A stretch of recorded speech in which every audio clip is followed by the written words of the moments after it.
Bill Gates, co-founder of Microsoft, Mark Zuckerberg, co-founder of Facebook, Gautam Adani, founder of Adani group, Richard Branson, co-founder of Virgin group. पता है इन सब में क्या common है? ये सब दुनिया के रिचेस्ट लोगों में से एक है और आज के प्रेजेंट वर्ल्ड पे ये डोमिनेट कर रहे हैं। एक और चीज़ है जो इन सब में कॉमन है, ये सब लोग अपने को एक ऐसे ट्रैप से बचाने में सक्सेसफुल रहे हैं जिस ट्रैप में आज हर एक इंसान खुद को प्राउडली डाल रहा है।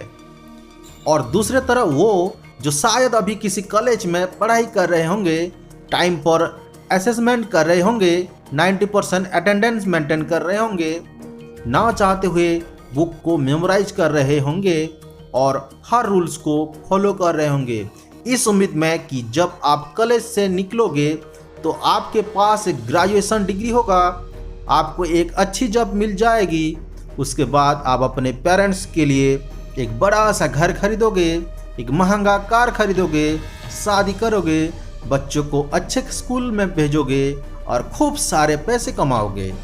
बट रियलिटी क्या है आपको पता है? हेलो, हाय, नमस्ते, मैं हूँ आपका होस्ट और दोस्त Subrat. Welcome to our channel Subrat Swayam official. तैयारी शुरू करी आप कितने साल के थे? सर उस समय हम 18 साल के थे और अभी हम 30 साल के हो गए। 30 साल के। पिछले 12 सालों में आपने अपनी ज़िंदगी में क्या किया है? जिंदगी में सर पढ़ते गया, डिग्री लेते गया। मैंने 3 सब्जेक्ट में पोस्ट ग्रेजुएट किया, बीएड किया, सीटेट क्वालिफाइड है, नेट। हम लोग को बहुत हीन भावना से परिवार रिश्तेदार वाले उतना बात नहीं करते हैं सर। और मैं 2 साल से गाँव में भी नहीं गया अभी तक। दुख है सर, क्या बोलूँ। मैं अपने दुख और पीड़ा को किसी के पास सामना नहीं कर सकता हूँ सर। बहुत संघर्ष से पढ़ा हूँ, ट्यूशन पढ़ा के मैं 2012 से ट्यूशन पढ़ा के अभी तक मैं पढ़ाई किया हूँ और मैं कुछ भी हासिल नहीं कर पाया। उल्टा हमारे पर फायर हो गया। धीरे धीरे आपका सेल्फ एस्टीम, आपका सेल्फ कॉन्फिडेंस कम होने लगता है। आखिरकार किसी तरीके से आपको एक जॉब मिल जाता है, लेकिन उसकी सैलरी बहुत ही कम होती है। बट आप मजबूरी में कर भी क्या सकते हो, वो जॉब आप करने लगते हो। इतनी सैलरी है नहीं कि आप पैसे कमाकर जमा कर एक घर खरीद सको, तो आप एक होम लोन ले लेते हो। अब अपना घर है तो ऑब्वियसली एक कार भी होना चाहिए, तो आप एक कार लोन भी ले लेते हैं। अनजाने में ही सही, पर आपने खुद को चारों तरफ से बांध लिया है। अब आपको हर वक्त ये डर सताता रहता है कि कहीं मुझे जॉब से निकाल ना दिया जाए, क्योंकि फिर मैं घर के खर्च कैसे मैनेज करूं। होम लोन की ईएमआई चल रहा है, कार लोन की ईएमआई चल रही है, बच्चों के स्कूल का फीस। धीरे धीरे आप खुद के सपने को दबाते जाते हो और सुबह चुपचाप उठते हो, जब पे जाते हो, शाम में घर आते हो, फिर चाहे वो काम करना आपको पसंद हो या ना हो। और फिर एक दिन आता है जब आपको ये लाइफ नॉर्मल लगने लगता है और धीरे धीरे काम करते करते आप बूढ़े हो जाते हो। आपको ऐसा लगेगा कि शायद मैं अनलकी था, इसीलिए मैं लाइफ में बड़ा कुछ कर नहीं पाया, क्योंकि मेहनत तो मैंने खूब किया था। पर सच कुछ और ही है मेरे दोस्त, जो आज तक आपसे छुपा कर रखा गया है। आपको लग रहा होगा मैं कुछ भी बोल रहा हूँ, but I promise, just give me few minutes, और उसके बाद आपको ये पूरा का पूरा ट्रैप खुद अच्छे से समझ आ जाएगा। So are you coming with me? साल 1806 नेपोलियन की आर्मी और पर्शिया के बीच एक वार होता है, और इस वार में Persia one of the best army होने के बावजूद हार जाती है। पर्शिया लीडर को ये समझ नहीं आता है कि आखिरकार वो इतने अच्छे आर्मी के साथ हार कैसे सकते हैं। बहुत सोचने के बाद उनके लीडर्स को ये समझ में आता है कि उनकी आर्मी मजबूत तो थी, लेकिन ऑर्डर्स को फॉलो करने के बजाय दिमाग इस्तेमाल कर रहे थे, जबकि नेपोलियन की आर्मी सिर्फ और सिर्फ नेपोलियन की ऑर्डर को फॉलो कर रहे थे। और इस हार का रिजल्ट क्या होता है? पर्शिया को अपना आधा टेरिटरी नेपोलियन के हाथ में दे देना पड़ता है। बहुत दिमाग लगाने के बाद पर्शिया लीडर्स को एक सिस्टम पता चला, ऐसा सिस्टम ताकि सोल्जर्स बस उतना ही करे जितना उनको करने के लिए कहा जाए। और ऐसा करने का बेस्ट पॉसिबल तरीका क्या हो सकता है? एक ऐसा सिस्टम जिसमें 5 साल से लेकर 13 साल के दौरान आपके लिए एजुकेशन सिस्टम कंपलसरी कर दिया जाता है। Prussians produced a universal education system in the late 1800s because they were afraid they were losing military superiority and they wanted to produce a cadre of mindless, obedient soldiers. आने वाले generation को एक ऐसा person में transform करना जो obedient हो, अपने सुपीरियर के हर एक बात को माने और वही करे जितना कहा जाए, without asking a single question. 8 years के एजुकेशन के दौरान उन्हें बस इतना ही समझाया जाता है, इतना ही पढ़ाया जाता है जितने में वो अपने सुपीरियर के ऑर्डर्स को फॉलो कर सके, ना कि खुद के बारे में सोचने लगे। एंड लीडर्स ने जैसा प्लान किया था, यह एजुकेशन सिस्टम एग्जैक्टली वैसे ही रिजल्ट उन्हें दे रहा था। एक ऐसे सिस्टम का इन्वेंशन हो चुका था जो आने वाले फ्यूचर में सब कुछ बदलने वाला था, और ठीक ऐसा ही होता है। इस दौरान एक और चीज था जो इस वर्ल्ड में बहुत ही तेजी से फैल रहा था। 1760 से लेकर 1840 के दौरान इंडस्ट्रियल रिवॉल्यूशन अपनी पीक पर होता है। ग्लोबल इकोनॉमिक्स बहुत ही तेजी से दूसरे डायरेक्शन में शिफ्ट हो रहा होता है। अब तक लोग एग्रीकल्चर करके अपने हाथों से प्रोडक्ट बनाकर पैसे अर्न कर रहे थे, बट अब वर्ल्ड पे मशीन डोमिनेट करना शुरू कर देता है। जितना प्रोडक्ट एक इंसान पूरे महीने भर में नहीं बना पा रहा था, एक मशीन उससे कहीं ज़्यादा प्रोडक्ट एक दिन में बना दे रहा था। But there was a problem, और वो प्रॉब्लम क्या था? फैक्ट्रीज में वर्कर्स का कमी होना, क्योंकि लोग अपने फील्ड में एग्रीकल्चर कर रहे थे, अपने हाथों में प्रोडक्ट बना रहे थे, छोटे मोटे बिजनेस कर रहे थे और पैसे अर्न कर रहे थे। ऐसे में कोई अपना यह सब कुछ छोड़कर किसी और के फैक्ट्री में एज ए लेबर क्यों काम करना चाहेगा? इस प्रॉब्लम का सॉल्यूशन कैसे निकाला जाए? डिफरेंट कंट्रीज अपना एजुकेशन सिस्टम इस पर्शिया एजुकेशन सिस्टम के मॉडल पे बनाना शुरू कर देती हैं। होता है एक ऐसा जनरेशन तैयार करना जिनकी क्रिएटिविटी को किल करके उनके दिमाग में पैसा अर्न करने का बस एक ही ऑप्शन रह जाए, और वो हो work as labour in factories.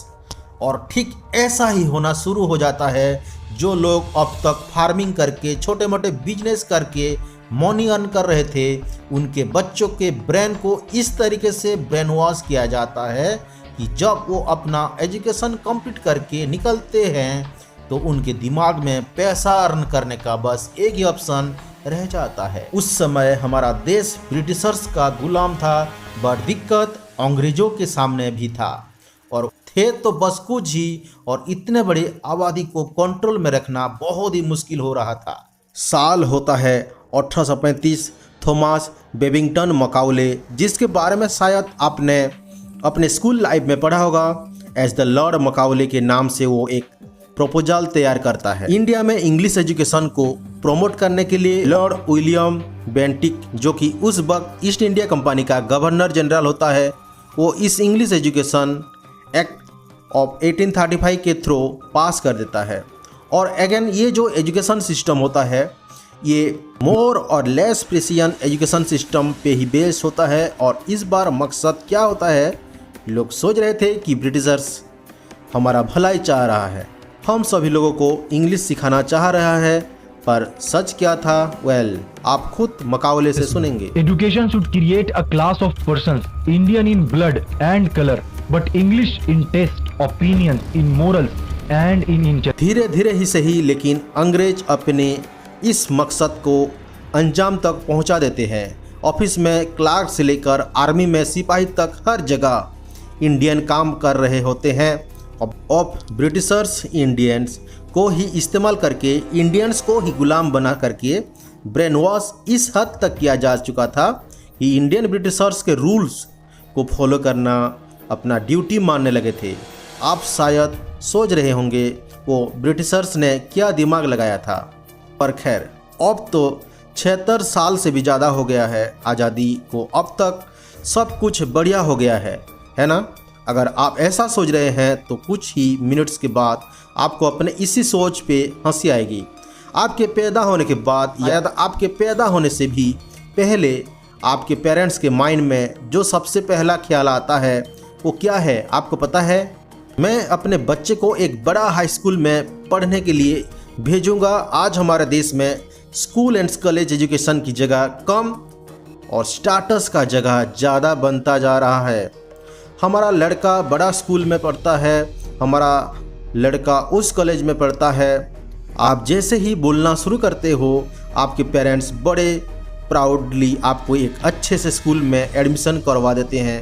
फिर रिलैक्स हो जाते हैं कि मैंने तो बड़े स्कूल में अपने बच्चे का एडमिशन करा दिया, अब मेरे बच्चे का फ्यूचर वो लोग बना देंगे, मुझे बस टाइम पे फीस पे करना है।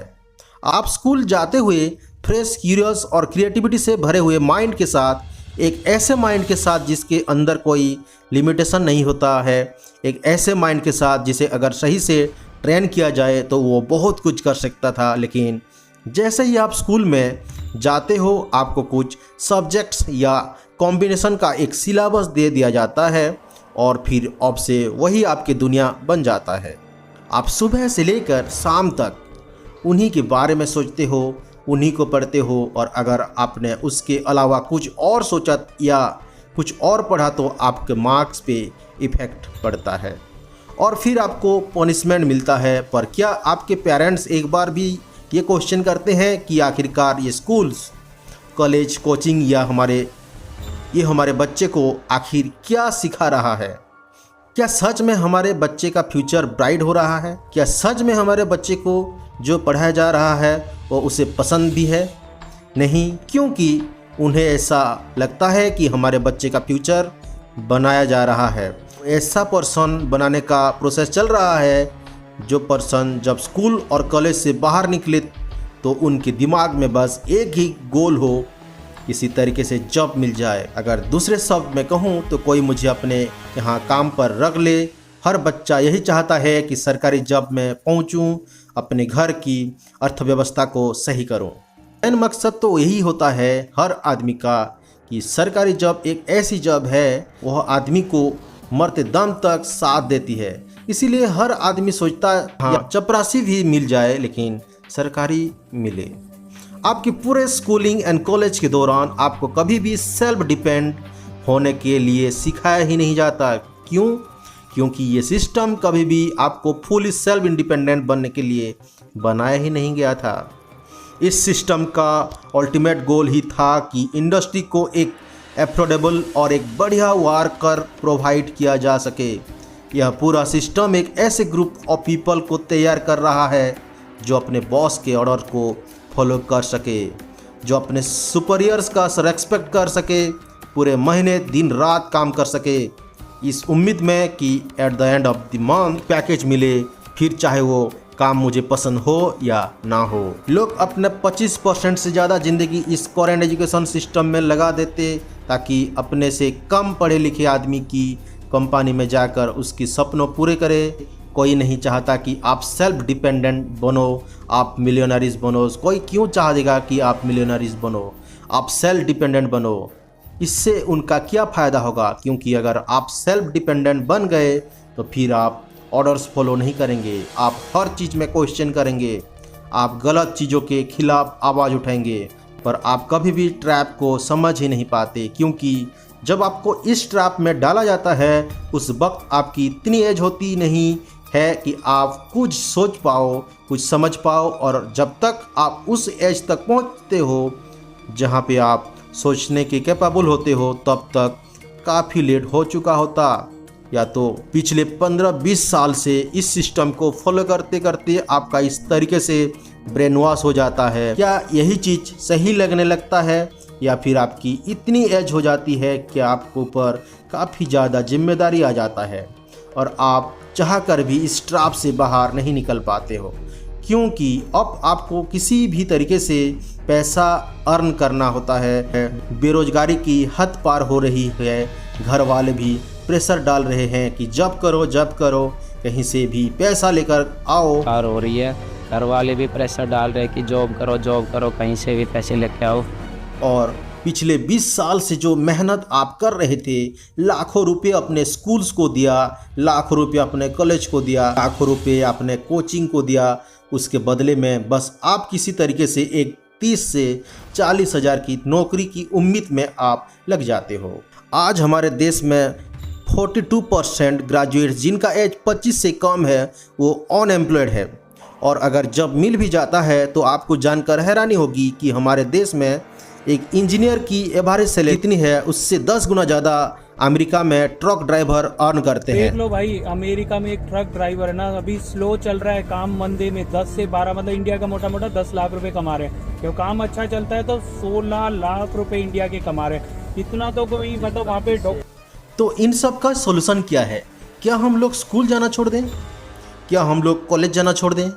करोड़ों लोग एवरीडे स्कूल जा रहे हैं, कॉलेज जा रहे हैं, तो मैं बोल रहा हूँ कि यहाँ सारे लोग गलत कर रहे हैं। आप अभी तक समझे नहीं। Let me explain. किसी चीज़ को इतना प्रमोट करो कि वो एक न्यू वे ऑफ लाइफ बन जाए और लोग बिना कोई क्वेश्चन किए उसको चुपचाप फॉलो करते चले। बस सिंपल सा एक क्वेश्चन पूछने का जरूरत है, who created this education system and why? और ये दोनों का आंसर आपको अब तक मिल चुका होगा। जिस वक्त इस सिस्टम को बिल्ड किया गया था उस वक्त इस वर्ल्ड को बिलियंस की तादाद में वर्कर्स की ज़रूरत थी। बट आज का सिचुएशन क्या है? अब टाइम चेंज हो चुका है। जिन स्किल को सीखने के लिए आप कॉलेज को कई लाख दिया करते, अपने लाइफ का कीमती 5 से 6 साल दिया करते थे, फिर भी कुछ भी सीखकर बाहर नहीं निकलते।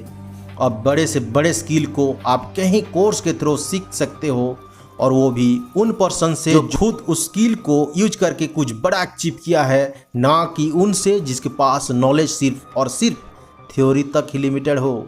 अगर आप पेरेंट्स हैं तो अपने बच्चे को स्कूल भेजें, कॉलेज भेजें, बट मार्कशीट को उतना इम्पोर्टेंस ना दे, उन्हें एक्सपोज ना दे, उन्हें बताएं कि इस दुनिया में करने के लिए बहुत कुछ है, सिर्फ मैथ, केमिस्ट्री, फिजिक्स, हिस्ट्री सिर्फ यही दुनिया नहीं है, इसके अलावा भी बहुत कुछ है। अपने बच्चे को अलग अलग चीज़ों को एक्सप्लोर करने के लिए मोटिवेट करें।